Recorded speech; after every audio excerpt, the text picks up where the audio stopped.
Bonjour à tous et bienvenue à mon bureau. Vous savez, mes clients, en général, viennent me voir parce qu'ils ont la perception que leur entreprise ne dit pas exactement tout ce qu'elle pourrait dire. En clair, très souvent, ils ont un métier, un produit, une idée à promouvoir, mais ils se rendent bien compte que au moment d'en parler, au moment de la mettre en jeu, de la mettre en scène, de la proposer à leur public, il manque quelque chose. Il y a une alchimie qui se fait pas, il y a un truc qui se déclenche pas. Très souvent, ils mettent ça sur le dos de « je suis pas doué pour l'écriture, j'ai un peu peur de prendre la parole en public, ouais, peut-être que j'aurais besoin d'un graphiste, peut-être que mon logo n'est pas bon, peut-être que mon prix est à discuter, etc. » Mais en général, quand on travaille dessus, on arrive toujours aux mêmes remarques. S'il y a quelque chose qui ne se passe pas, c'est parce qu'il y a quelque chose qui n'est pas clair au fond d'eux-mêmes, vis-à-vis d'eux-mêmes. Vous allez voir, je vais préciser tout ça. Donc quand je commence à travailler avec un client, la première chose qu'on fait, c'est qu'on va éplucher un petit peu ce qui fait que cette personne fait ce qu'elle fait, est ce qu'elle est, et en est arrivée là où elle est. Et c'est ça que je vais partager un petit peu avec vous aujourd'hui. On ne sait pas si demain mon entreprise existera encore, on ne sait pas si si demain j'aurai encore l'occasion de vous parler, de vous expliquer, de vous faire passer tout ce qui m'intéresse, alors je vais essayer de tout vous donner.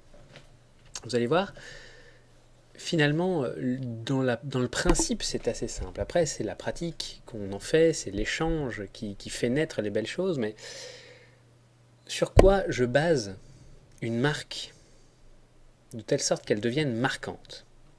Sur quoi je construis avec mes clients, toujours avec mes clients, pas pour eux, mais avec eux, le terreau d'une vraie marque qui va fonctionner? C'est assez simple en fait. C'est sur eux. Alors vous allez me dire, ouais d'accord, ok, bon, développement personnel, tout ça on connaît, c'est bon, on a l'habitude. Mais ça passe par des choses assez concrètes. Lorsque vous êtes un chef d'entreprise, c'est vous qui allez instiller, donner finalement, faire transpirer les valeurs de l'entreprise. Après, bien sûr, au fur et à mesure de la vie de l'entreprise, avec des équipes, avec des partenaires, avec des clients, les choses vont évoluer. Mais il y aura toujours un fil rouge, en considérant que vous êtes chef d'entreprise et que vous avez aussi une part importante, un vrai dialogue avec tous ces publics-là, que vous êtes aussi aux commandes de la communication. Vous allez avoir une responsabilité fantastique et en même temps un choix génial, une possibilité, un pouvoir merveilleux, qui est celui de pouvoir faire passer cette fameuse âme dans l'entreprise et dans la communication.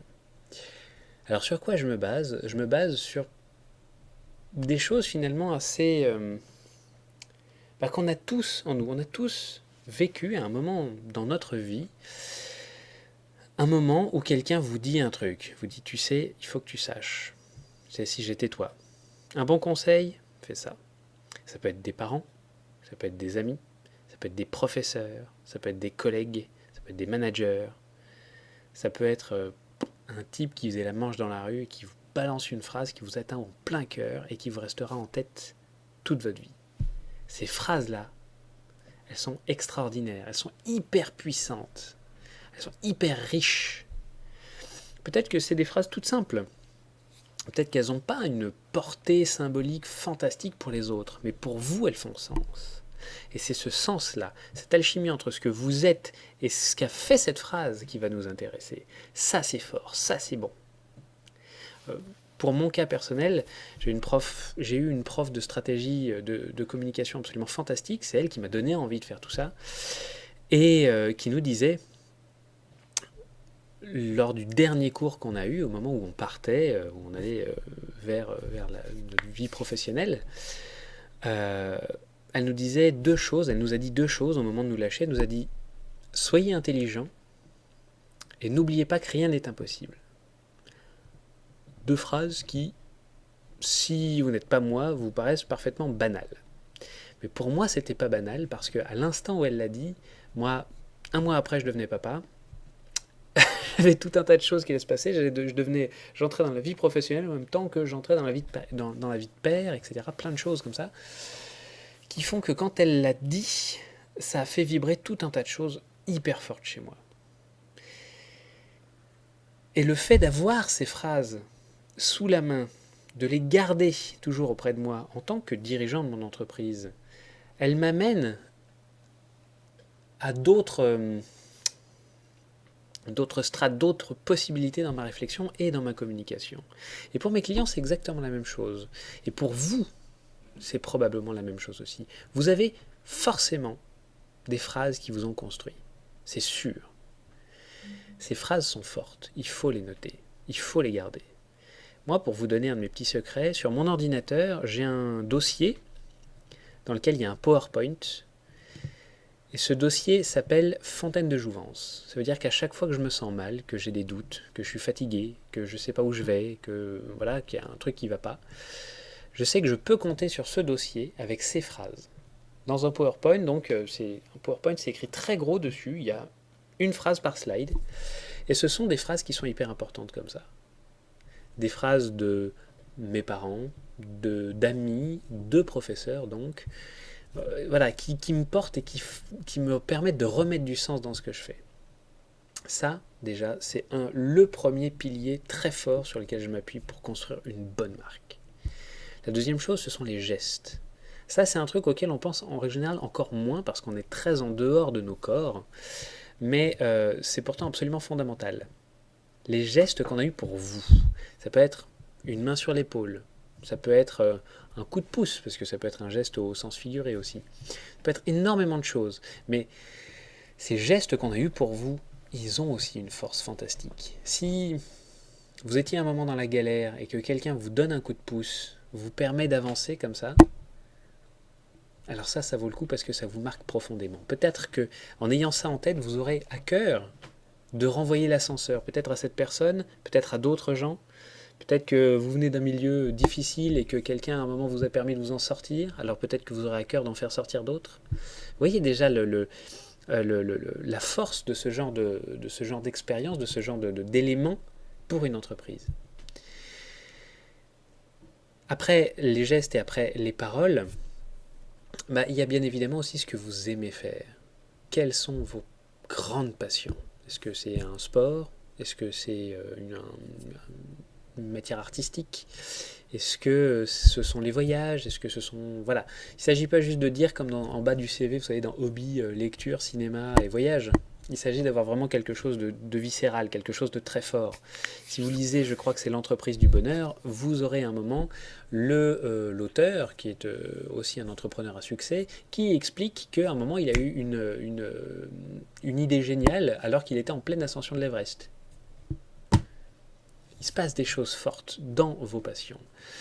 Je pense très sincèrement que les fondateurs des marques de sport, certaines par exemple comme Nike, ou comme Reebok, ont vraiment une expérience particulière des sports de rue. Vous allez avoir d'autres marques complètement différentes. Je ne sais pas, moi je pense à Red Bull, où très clairement ce sont les sports extrêmes qui les captivent. On voit bien, ils ont une écurie de F1.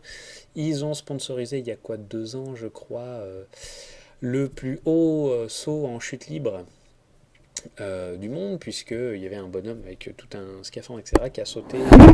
Oups, mon micro vient de glisser, j'espère que ça ne me casse pas les oreilles. Je remets mon truc, voilà qui est fait. Donc je disais oui, voilà, il y avait un athlète qui s'est retrouvé, je sais plus à combien de kilomètres du sol, et il a sauté d'abord en combinaison spatiale quasiment. Et donc, un coup de com' absolument fantastique, qui s'inscrit complètement dans ce qu'on appelle un territoire de marque, et ce territoire de marque, je suis persuadé qu'il vient prendre racine dans les passions, les centres d'intérêt et les plus grands rêves, les plus grands délires des gens qui y travaillent. Donc voilà, donc il y a ce qui vous passionne, les mots, les gestes, et puis après, évidemment, il va y avoir vos combats, ce qui vous révolte, ce qui vous enthousiasme, ce qui vous fait vous lever le matin, ce qui vous donne envie de jamais rien lâcher, le truc que vous ne supportez pas, le truc que vous interdisez autour de vous. Ça peut être la violence envers les animaux. Ça peut être l'irrespect envers les femmes. Ça peut être la faim dans le monde. Ça peut être la violence. Ça peut être la jeunesse. Ça peut être diffuser la culture. Ça peut être permettre des soins dans des coins où c'est pas possible. Ça peut être tout ce que vous voudrez, l'écologie. Voilà, peu importe. Et ça, ce sont des combats, ce sont des choses qui vous révoltent et qui vous amènent aussi à faire des choses, qui vous donnent une force extraordinaire. Et je ne vais pas continuer la liste parce qu'elle pourrait continuer longtemps, mais ce qui est important, en allant puiser dans ces éléments qui sont forts et qui n'ont strictement rien à voir avec un cours de communication, de marketing, tels que vous pourriez les trouver, que ce soit en ligne ou ailleurs. Pourquoi ça, c'est absolument fondamental? Parce que on se rend tout de suite compte, à partir du moment où vous arrivez à synthétiser ça, à partir du moment où vous arrivez à en faire une espèce de bible personnelle, et que vous décidez de donner ça à votre entreprise, alors vous avez une quantité d'actions, vous avez déjà un positionnement qui se dessine, enfin, en tout cas dans ma tête ça se fait assez clairement, et puis ensuite vous avez des actions de communication, mais il y a une pléthore de possibilités, pléthore de thématiques pour des relations de presse, parce que justement vous allez faire en sorte que votre marque, elle rentre complètement dans ce qui vous passionne. Et qu'est-ce qui vous passionne? On l'a dit, ça va être tel sport, ça va être telle pratique artistique, ça va être tel combat, ça va être telle phrase, tel geste, tel mouvement, telle pulsion qui vous apportez et que vous allez avoir envie de redonner dans votre entreprise pour vos publics. Et ça peut déboucher sur du sponsoring, ça peut déboucher sur du mécénat, ça peut déboucher sur de la formation, ça peut déboucher sur des vidéos avec une thématique précise, ça peut déboucher sur des relations de presse de façon très particulière, de façon très forte, de l'événementiel, du street marketing. Voilà. Après, les moyens sont gigantesques, mais piocher les moyens sans avoir réfléchi à tout ça, pour moi, c'est une ineptie, c'est une bêtise monumentale. Alors que quand vous avez tout ça, quand vous avez pensé tout ça, quand vous êtes revenu sur vous, vous êtes allé en chercher l'essentiel, alors là, votre marque, elle a une puissance et un potentiel et une capacité à se renouveler qui est merveilleuse. Vous ne pouvez pas manquer d'inspiration quand vous repartez de ce qui vous inspire. Moi, je pourrais vous parler de musique pendant 150 ans. Du coup, je vais pouvoir vous parler de rythme, de tempo, de pulsation dans vos actions de communication. Je suis passionné de nature, ça vous le savez, sur mon site, il y en a de partout, dans mes vidéos, j'en parle très souvent, etc. Dans les bouquins à venir, j'en parlerai énormément aussi. Donc voilà, ce sont des choses sur lesquelles je suis intarissable. Et ça m'ouvre une quantité de portes absolument phénoménales, de partenariats alliés, de gens à rencontrer, à interviewer, etc. etc., etc. Donc, voilà, si jamais demain ma boîte s'arrête, au moins je vous aurais donné ça pour vraiment fonder une entreprise, une marque qui est vraiment du poids, de la chair, voilà, du corps, quoi. Et donc une capacité aussi à communiquer, à émerveiller, à étonner, à surprendre, à tenir en haleine, à fidéliser et à ne jamais se tarir. Allez chercher en vous. C'est ce que je fais avec mes clients. Et au cas où vous en douteriez, pour l'instant, mon entreprise existe. Donc, si vous avez envie d'aller plus loin, n'hésitez pas à me contacter. Je vous remercie d'avoir regardé cette vidéo et je vous dis à très bientôt. Au revoir.